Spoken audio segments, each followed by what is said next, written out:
thecoworkingculture.com. You can also follow the Co-working Culture podcast on social media. We are on Facebook and on Instagram at Co-working Culture. That's COWORKN Culture.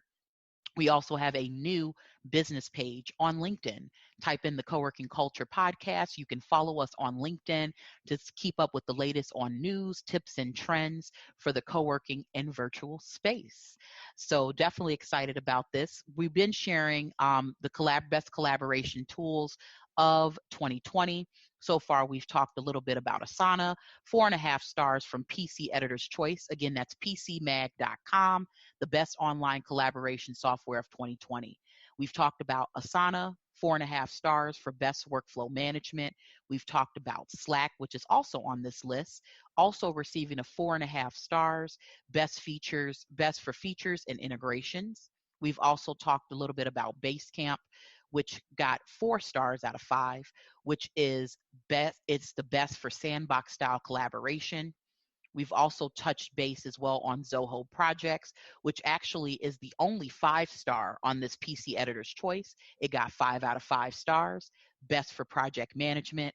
And then we also just touched in a little bit on Liquid Planner, which is got 4.5 stars, best for complex projects. So again, I'm more familiar with Asana and Slack. There's also some that didn't make the cut. So like HipChat, Blue Jeans, that was another one that I talked about. So, but there's other ones that are on here as well, and then they also have comparisons. I'm not going to get into all of those because basically, again, this is for you guys to research.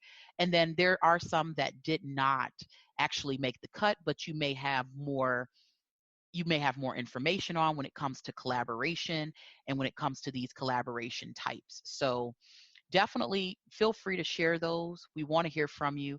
We want to talk to you about those. We want to see what you're doing when it comes down to helping and to getting your collaboration in the best way possible. Um, I will share one more because I think this is actually important, especially for the co-working community. And so, especially as you're growing and as you're scaling in your co-working space and as you want to communicate. So it's called Podio. So it's Podio. It's 4.5 stars from PC Editor's Choice. And Podio is an extremely flexible and highly customizable online hub for work and communication. Because it's so user-friendly and scales easily for growing businesses, it's an editor's choice. So if you are a business that's scaling, if you just joined a co-working space, you're trying to maximize your networking, you're communicating, you're collaborating, you're working with this space to scale your business, and you're looking at some of the tools that you're utilizing as you community co-work with your teams and the people that you're doing business with, Podio may be something for you. So what it says is some of the pros of Podio. It's extremely flexible and customizable. So again, if you're a scaling business and you're not trying to stay too much in the day-to-day, but you're definitely trying to work so much on making sure that you are getting the communication out there, Podio may be an option. It's an excellent app market, scales easily for a growing business. So again, if you're brand new, if you're looking for new software, something that's user-friendly, Podio may be an option.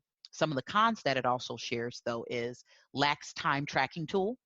That may be an issue, again, if you're trying to figure out what needs to get done and how long it's taking for these items to get done, so that way you can reach your target goals and deadlines. No PDF or image markup tools, and free account is somewhat limited. But hey, let's be honest, what free account is not limited, right? Like a lot of these tools are not going to give you all of the best and amazing technology that they have at the free level, right? They're going to limit it.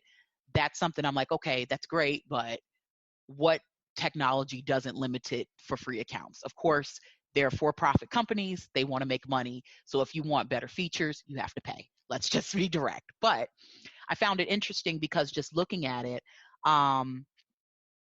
it says see it $9 at Software Advice. So it looks like it's pretty inexpensive. So $9, I mean $9 is pretty cheap. So if you're a starting out business, this may be one that you want to utilize as well when it comes down to just a work hub, having that digital and that virtual work hub.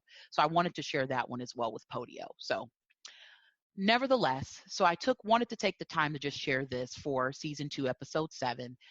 regardless of the tools that you're using, these are just some of the top trends for 2020. So just take the time to assess and really take a look at the tools that you're utilizing. Take a moment to really assess that, because one of the main one of the main reasons, one of the main things as far as a part of your success is you not only want to make it user friendly, or the tools that you utilize to work with your contractors or your team or business partners or even your customers.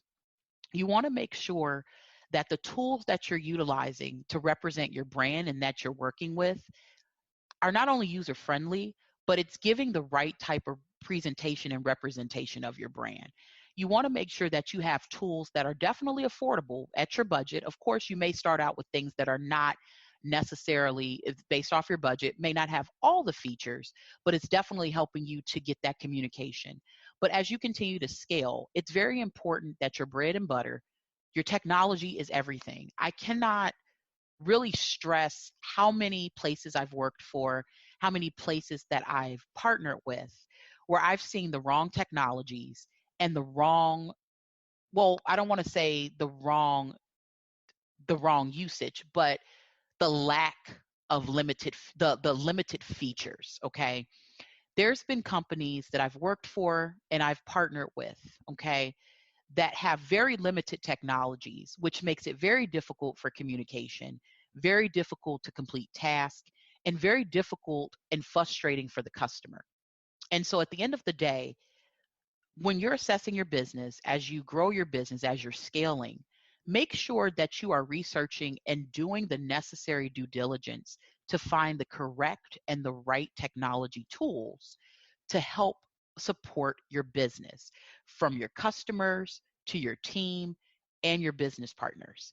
There's plenty of them out there. These are just some of the few that are some of the top trends. You may use these, you may currently use them, you may not, you may have used them before and have found other innovative technologies. But regardless of the technology, making sure that it's right for your brand and your business, and making sure that it is really doing its due diligence to serve your subcontractors, your business partners, your employees, and most importantly, your customers, is really what's going to help scale and make your business successful. So these are just some of the few.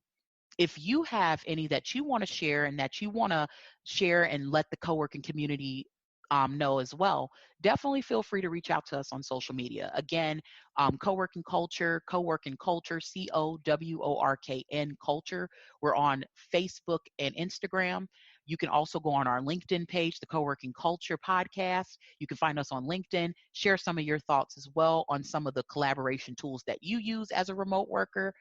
In addition, you can also directly Twitter me at I am Ali Joseph on Twitter, and you can share with me some of the content and some of the tools that you utilize that you find that has been best for you and your business for online collaboration tools. You never know who's watching in your industry, and they may need some tools and tips to see what's best for them to utilize, so that way they can scale and be successful in their business. Again, this was season 2, episode number 7, Top Collaboration Tools of 2020. I'm your host, Ali Joseph. I thank you guys for taking the time to tune in.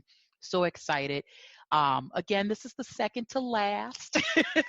This is the second to last episode of season 2. We have one more episode after this, which is episode number 8. And pretty much in episode number 8, we're going to just wrap up season 2 as a whole. As I told you guys at the beginning of the episode, of the beginning of the season, I dedicated season 2 to talking about co-working space. I'm sorry, collaboration. In season 1, I dedicated and had a conversation about co-working, introducing you guys to co-working, introducing those that were not familiar with co-working. I introduced the co-working concept and the business model, its importance, how to maximize it, how to use it. Season 2, I focused on collaboration, how to be the best collaborator that you could possibly be, and how you can use the right tools, get the right teams, and really have strong strength collaboration efforts that can help you to reach your goals. And so for episode 8, I'm going to just really touch on the season as a whole and some of the things that we talked about. And that way, of course, you guys will have a full, complete access to season 2. All 8 episodes will be as well throughout all major platforms. They will be on the website, thecoworkingculture.com, but you can also tune in with us on Spotify, iHeartRadio, iTunes, /Apple Podcasts, and Stitcher, and more. We're on plenty of platforms, so definitely you'll have access to all of those platforms to be able to really strengthen your collaboration efforts for 2020. So that'll be what we'll talk about for episode 8. It'll be episode number 8, the collaboration experience. We'll just be wrapping up the entire season as a whole on episode number 8.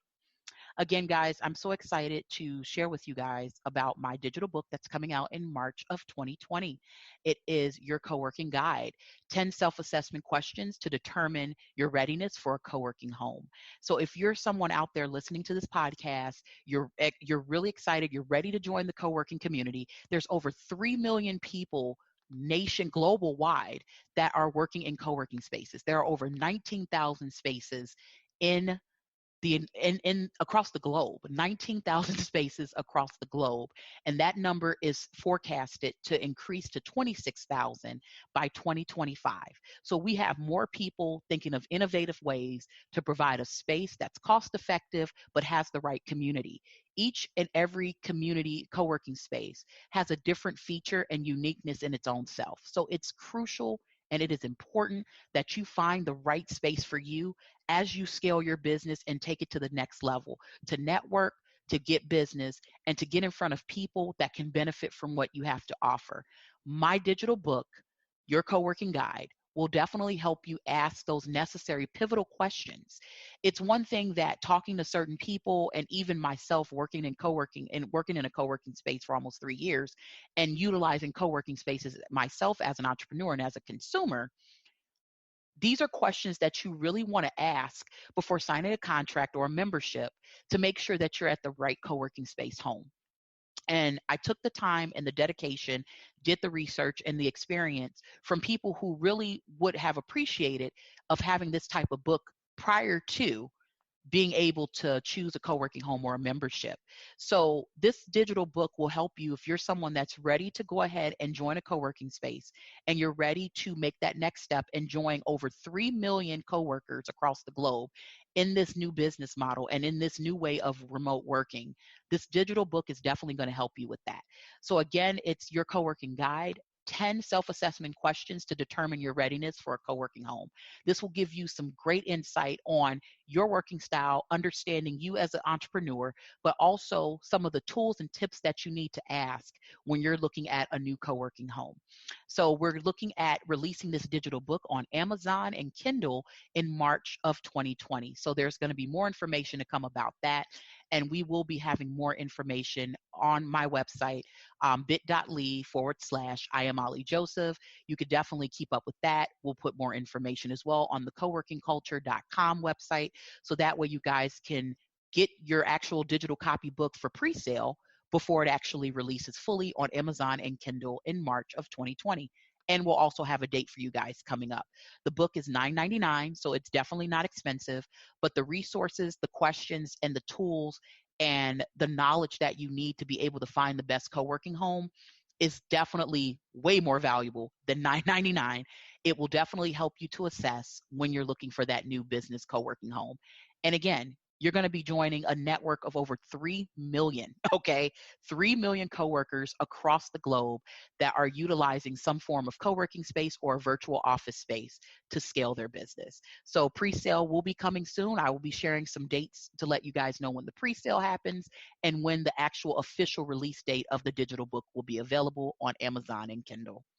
I thank you guys as well for tuning into season 2, episode number 7, Top Collaboration Tools of 2020. I hope that you guys got some valuable knowledge from this episode, and I hope that you guys will do your research and go to pcmag.com to look at some of these top trends for 2020 and take the opportunity to really make sure that you have the right tools and the right communications for your actual business. I do appreciate all of my listeners and those that are part of the co-working community. Again, this podcast is for you. This podcast is for the co-working community members to be able to help enhance and scale their businesses the right way by using the co-working business model. I'm your host, Ollie Joseph, and I look forward to coming and chatting with you for the last episode of season number 2, episode 8. as we wrap up the entire season